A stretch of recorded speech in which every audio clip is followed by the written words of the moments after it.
friends, welcome back to my channel. My name is Ashley and today we are going to be talking about some recent and upcoming fragrance releases and whether I care. Whether I care a lot, kind of, or not at all. First up, we're going to be talking about one that I have been hyped about for a long time. This is the flanker to Angham Second Song. Admittedly, I did get a preview of this at Beauty World back in Dubai in October, and I was like sworn to secrecy. I could not say a thing for months and months and months. I was really excited about this one. I am still really excited about this one. This is a dupe of My Devotion, not Devotion, My Devotion, which is a completely different fragrance because a lot of people are like, oh, they already did Victoria. This is the kind of fragrance that definitely lends itself to the upcoming springtime and summer. I'm very sad that it is still freezing in New York City because it's not quite the scent that I want to pull out right now, but I will be getting quite a bit of use out of Second Song come this summer. Next up is the Clean Reserve Caramel Swirl. I'm really interested in this one because it has a very unique looking scent profile. It's got a bunch of like fruits in it, coconut, tangerine, mango, and then caramel, whipped cream, white chocolate. It's just kind of a lot of notes that I wouldn't really put together, so I am interested in how those all come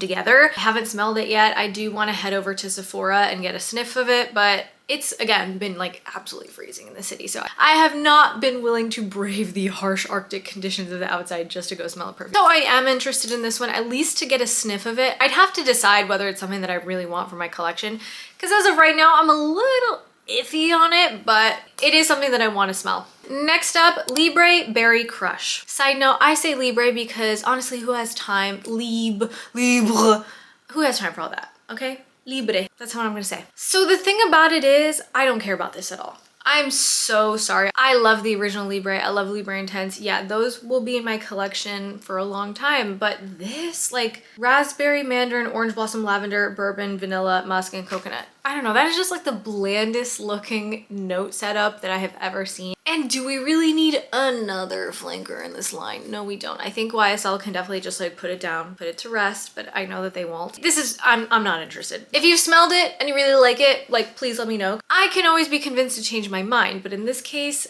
I don't know. It's just, it's not really doing it for me. Phlur, Matcha Milk, and Berry Cream. Okay, these I am interested in. I knew that Phlur was gonna hop on the matcha trend because Phlur tends to be pretty quick with their releases, and they also tend to be pretty quick with jumping on the next big thing. So definitely knew that there was gonna be something matcha coming from them. I was not expecting the berry cream, but again, the lactonic, matcha, berry have been very popular recently, so it makes complete sense. And you know what? I'm nothing if not a basic bitch, so yeah, I kind of want to smell these. I'm interested. The E.L.F. H&M perfumes.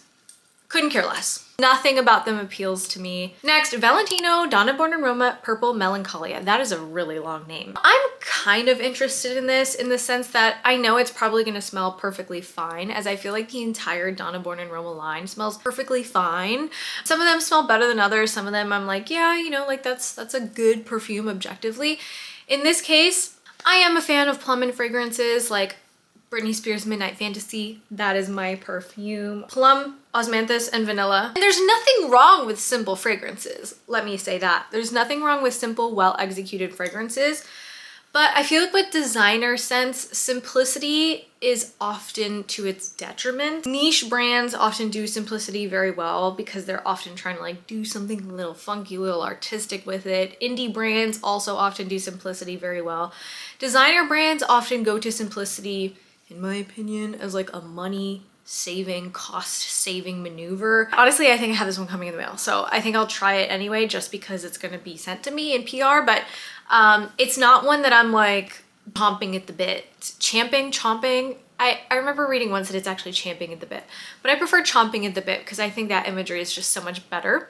It's not one that I'm chomping at the bit to actually try.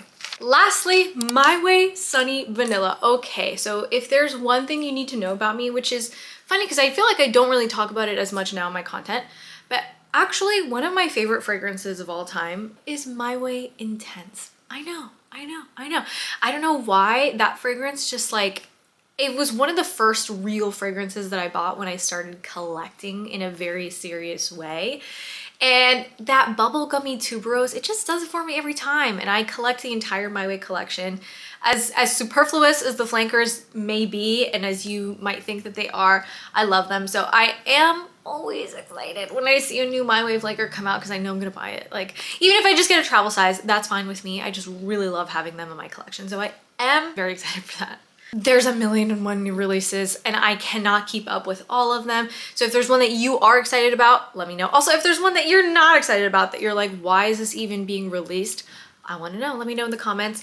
Thank you guys for joining me and I will see you guys in the next video.